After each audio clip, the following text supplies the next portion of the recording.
Maka instrumennya adalah bagaimana negara hadir berdasarkan perintah pasal 27 Undang-Undang 45 untuk menciptakan lapangan pekerjaan.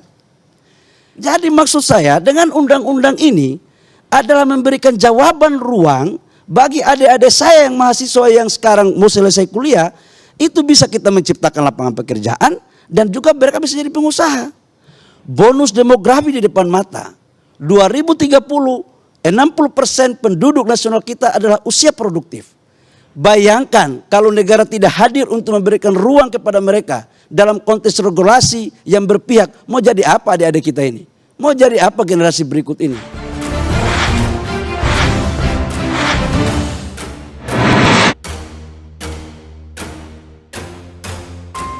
Undang-Undang Cipta Kerja menjadi perbincangan banyak pihak. Ada yang setuju, ada yang protes, ada yang ngamuk dengan alasan yang konyol dan tidak logis, ada yang cari panggung politik dengan menunggangi isu ini, dan banyak lagi. Dan seolah tidak mau ketinggalan, sebuah acara talk show yang secara kebetulan menghadirkan Kepala Badan Koordinasi Penanaman Modal atau BKPM, Bahlil Lahadalia, yang juga mantan Ketua Himpunan Pengusaha Muda Indonesia. Dia sempat membahas soal upah tenaga kerja yang memiliki tingkat kenaikan per tahun paling tinggi di Asia Tenggara, yakni sebesar 8,5%. Adalah upah tenaga kerja yang mohon maaf saya harus sampaikan tingkat kenaikannya per tahun paling tertinggi di Asia Tenggara, 8,5%. Sebelumnya juga diberitakan bahwa pesangon di Indonesia juga termasuk yang tertinggi di dunia, dan parahnya berbanding terbalik dengan produktivitas rata-rata buruh Republik Indonesia yang paling rendah ketiga di dunia. Luar biasa bukan?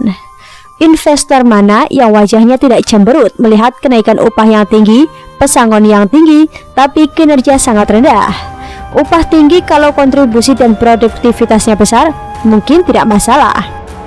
Di situ Bahlil mengungkapkan, itulah yang menjadi alasan meningkatnya persentase kemudahan berusaha di Indonesia.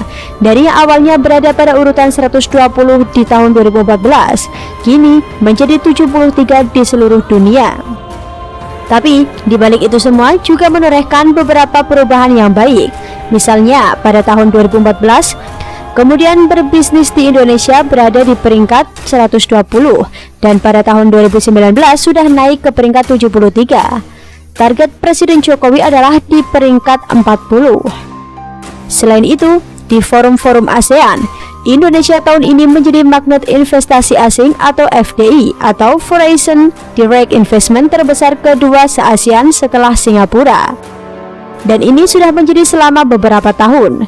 Bersama Jokowi, Indonesia dengan wilayahnya yang luas serta SDM dan sumber daya alam yang melimpah harusnya bisa jauh melebihi Singapura dalam menarik investasi asing. Makanya, Undang-Undang Cipta Kerja ini dibuat untuk memboost itu semua. Bahlil mengaitkan pernyataannya tersebut dengan Undang-Undang Cipta Kerja tentang tenaga kerja. Bahlil pun mempertanyakan cara generasi muda kelak mendapatkan pekerjaan. Kalau kita totalkan, hari ini negara punya anak-anak bangsa yang mencari lapangan pekerjaan kurang lebih sekitar 15 juta. Pertanyaan berikutnya adalah, mereka ini bagaimana caranya untuk mendapatkan pekerjaan? Apakah bisa cukup diterima jadi PNS? Apakah cukup diterima sebagai TNI Polri dan juga pegawai BUMN? Tanyanya. Kalau kita totalkan, hari ini negara punya anak-anak bangsa yang mencari lapangan pekerjaan kurang lebih sekitar 15 juta. Kurang lebih Bang Kan. Pertanyaan berikut adalah, mereka ini bagaimana caranya untuk mendapat lapangan pekerjaan? Apakah bisa cukup diterima jadi PNS? Apakah cukup diterima sebagai TNI Polri dan juga pegawai BUMN? Saya pikir tidak cukup Bang Kan.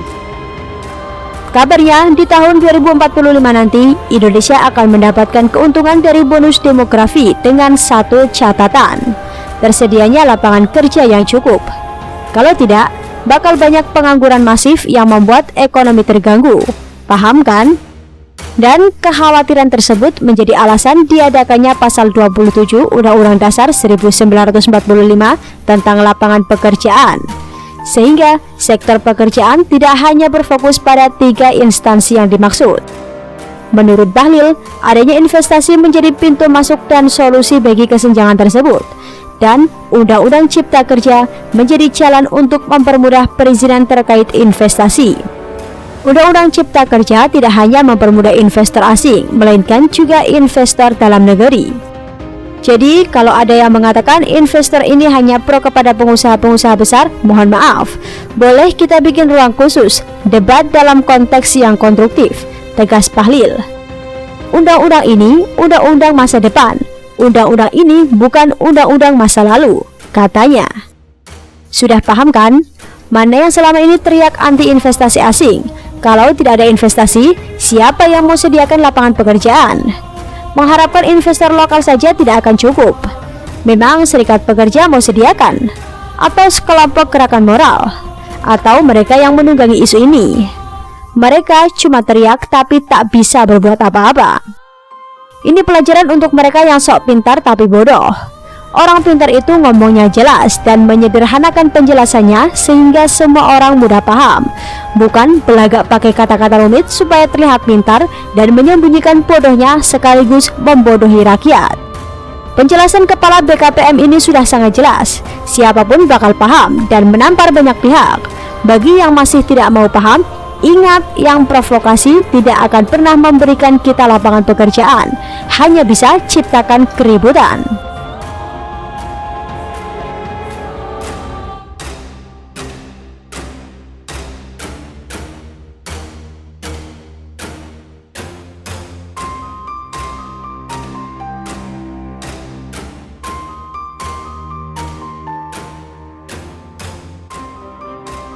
Ini penting ini, biar clear ini. Saya ini mantan pengusaha Bang Karni. Bayangkan izin di Republik ini Bang Karni, saya buat gedung kecil di Mampang. Saya masih ketua umum HIPMI 2017. Itu izin IMB-nya 2 tahun nggak selesai. Saya jadi kepala BKPM, baru saya tanda tangan izin sendiri. Coba bayangkan.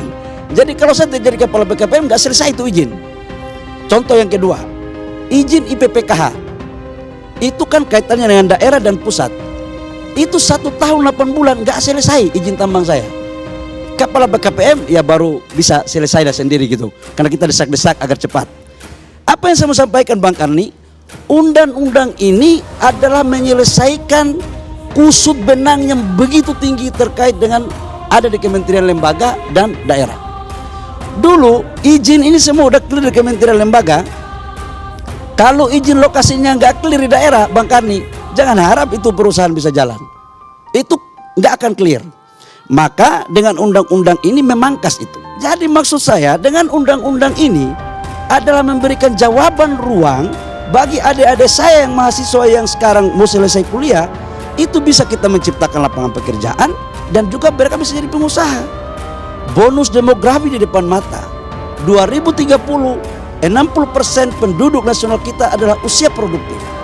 Bayangkan kalau negara tidak hadir untuk memberikan ruang kepada mereka dalam konteks regulasi yang berpihak, mau jadi apa adik-adik kita ini? Mau jadi apa generasi berikut ini?